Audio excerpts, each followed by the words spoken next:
I got this video, right? I got this video of this guy, Ben Shapiro, right?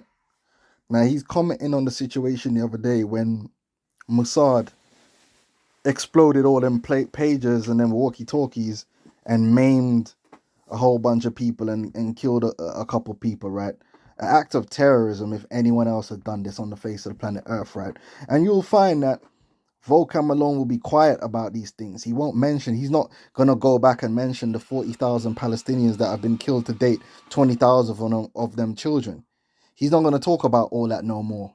But he's the most moral person and he's all about love, right? But he won't talk about that no more.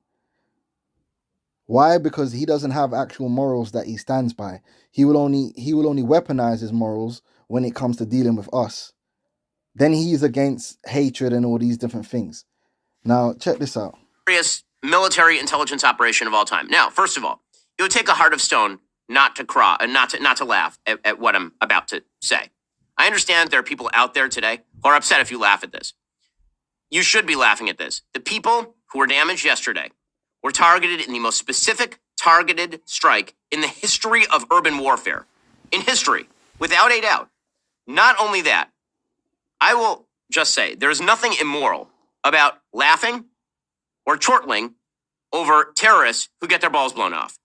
So, these people are labeled as terrorists, which, what's the definition of a terrorist? You know what I'm saying? Esau made that up and he gets to label whoever he wants to label a terrorist. But when he's being a terrorist, he's not allowed to be labeled a terrorist. And that's typical, the gaslighting. That's how Esau operates, okay? He controls the narrative and he puts these labels. Just like Esau can be a savage to the so-called Negro and the Native American Indian, but you're not allowed to call him a savage. He's civilized. Only the Native American Indians and the Negroes can be labeled as savage. And the term terrorist is just a new way of saying savage. It's just a new way of putting a label on someone where you can justify whatever you want to do to them, just like he's about to do. He can justify. Now, Volkan Malone ain't going to have a problem with this. See, if we came out and said, oh, you could laugh at Edomites when they get their balls blown off, Volkan Malone would make a video straight away. Oh, they think it's funny to laugh at people when blah, blah, blah. But this JOO can do it, and Volkan Malone is going to be silent. And guess what? He's going to use scriptures to back it up. There's nothing immoral about that. As it says in Proverbs 11, when the righteous prosper, the city rejoices. They shout for joy when the wicked die. Or in Psalms 58, 58:10, the righteous will be glad when they are avenged, when they bathe their feet in the blood of the wicked. Or perhaps Deuteronomy 32, rejoice, O nations, with his people, for he will avenge the blood of his servants. He will take vengeance on his enemies and make atonement for his land and his people. And if you happen to be a devotee of the New Testament, Revelations 18 suggests rejoice over her. This is the fall of Babylon, O heaven, and you saints and apostles and prophets, for God has pronounced judgment against her on your behalf. Beyond that, there is something politically useful in laughing at terrorists. So he's trying to use the scriptures to justify, all the bombings and the killings that the Israeli state is doing, to continue their theft of land, and their oppression of the peoples that was there before them, based upon them. Well, really, when you look it up, the Zionists were all atheists. They didn't really believe in God, but they used the Bible as like a historical record to prove that they have some kind of right to the land, right? Which, according to Volkan Malone's doctrine of replacement theology, they wouldn't have no right to that land because they're not the covenant people anymore. But Volkan Malone don't care about all that because he doesn't even stand on what he says he believes in. He's just against us and Muslims, all right? Because he's just the devil. He has no real integrity or anything he actually believes. He just weaponizes concepts against people that he don't like, and that's all it comes down to. But where is he attacking Ben Shapiro and telling him, no, love thy neighbor and love thy enemy and this, that, and the third that he would be saying to us? It's not going to happen. Ben Shapiro and his people are allowed to maim and kill whoever they want, bring out a bunch of scriptures, justify it, kill babies, do whatever it takes, and Volkan Malone won't say nothing. But think about it, we can't even preach about vengeance for our people. We're not doing it. We can't even preach that a Messiah will come and give us vengeance. We don't have no military. We're not even preparing physically to do anything to anyone. And he's still got a problem. He'll pull up oh, look, these guys have posters and their posters depict this and that. Meanwhile, these men are on live TV blowing people up and killing them, and he got nothing to say. And they're doing it based upon calling themselves Israelite and justifying it in the scriptures. And he's got nothing to say. He's got nothing to say. And that's why we tell you, man, we're not here to seek these people's justification. We're not here to seek their approval. We're here simply to rebuke them and to tell them their judgment. All right? These people are unreasonable. They have no integrity. We have integrity. We have a set of morals that we stand by, and that's the Holy Scriptures. They don't. They're just the adversary. The word adversary means Satan, and they're just going to be against. They're hypocrites. They're hypocrites because they don't keep the same energy. Hypocritical people. But Ben Shapiro and his people and Vocab and his people and all these Edomites, their kingdom is coming to a swift end. Their kingdom is coming to a swift end. It's going to implode upon itself. And ultimately, that's the will and the power of Yahweh Hashem Yahushai. But guess what? They going to have the biggest part in their own demise. The Lord is using them to destroy themselves. And that's a beautiful thing. So when you see these Edomites jump up and down and talking about how they rule the world and everything is there, let them have it, man. Because at the end of the day, if you're saying that, then when this world comes to its demise, which it is, when it's imploding upon itself, then you have to take that responsibility. Right? This is Job 20:5. It says that the triumphing of the wicked is short and the joy of the hypocrite but for a moment. Right? Their moment is coming to an end and they're hypocrites. Now check this out. The world was built by white men. But you don't like it, do you? Oh my God. You don't like the fact that the entire civilization was created by white men. Now, I'm not going to get upset by that. I'm glad he said that because, see, you created and you built this civilization. It's your civilization. You're the steward of this civilization. So now you're going to have to be responsible for its failure and its demise. I'm not responsible because it's not mine. You're the one running it, and look how it's turning out. Look how it's turning out. See, when you see what Esau don't seem to understand is like when you are the boss, when you are the guy that's running things, when you're saying you're in control and you need to get all the credit, it goes both ways. See, when you're, and this is what people don't realize, right? Let's say you're a CEO of a company, or let's say you're a manager, something people will understand. Say you're the manager of Manchester United Football Club, right? You're the manager of Manchester United Football. When the team's winning, right, and doing well, right? If you want to be the one to stand up and say, well, I'm the manager, I set the tactics, I bought the players, I did this, I did that, right? Give me the praise because, I'm the manager. That's fine. Okay, that's cool.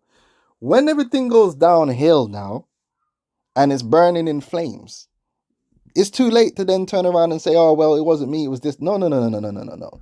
If you can take the credit when things are going well, then you got to take the condemnation when it fails. When you take the responsibility of being the one in charge and I'm Sarge and I'm large and I'm in charge, when you're moving like that, and I did this and I did that and it was me, this, then yeah, take the credit. But you know what comes with that? It comes with it the responsibility and the accountability when it all falls apart. And that's what we're witnessing. The earth is going into great judgment and you're the one that's mainly responsible for it all. So just remember that. I'm not upset. I understand.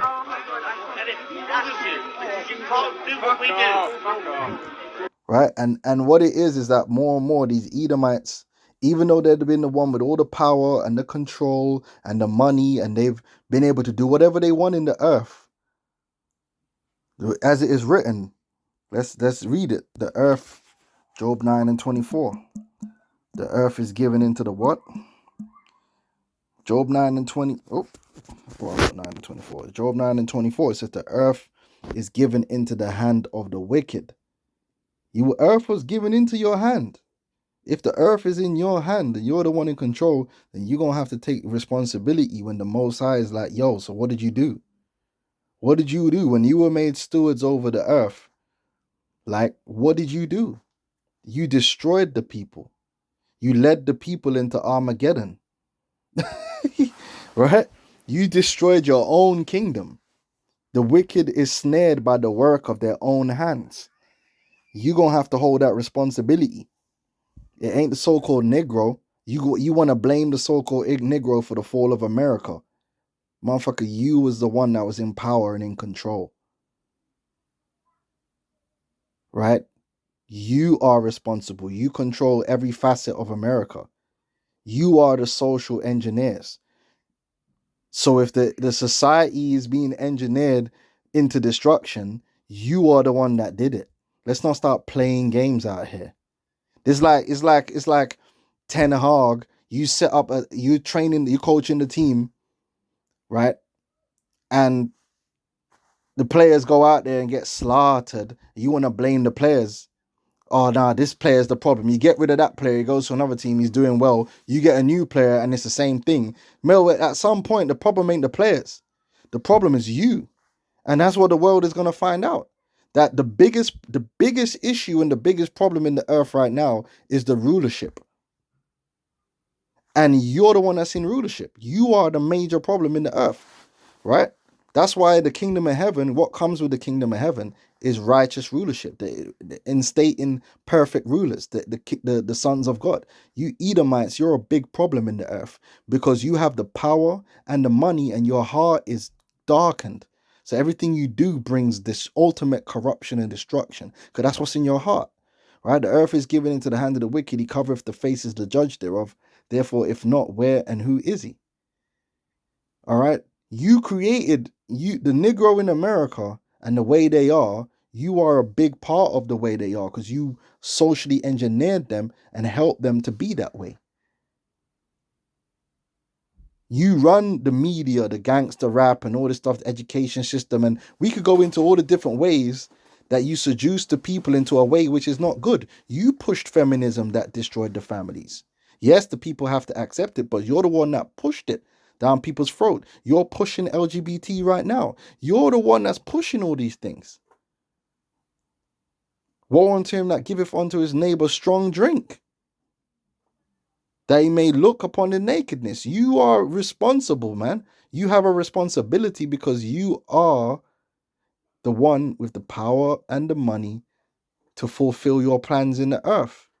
And your plans in the earth are always destructive and corrupt.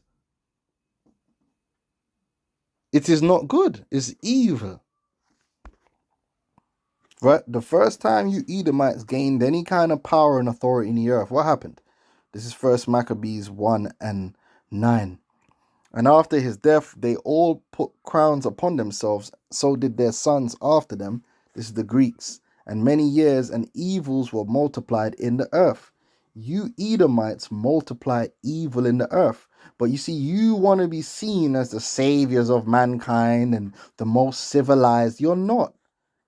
You're not the saviors of mankind.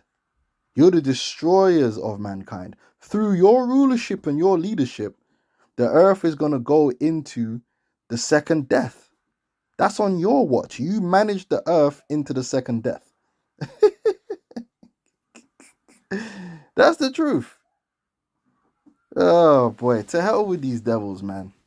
So with that, I'm going to say shalom.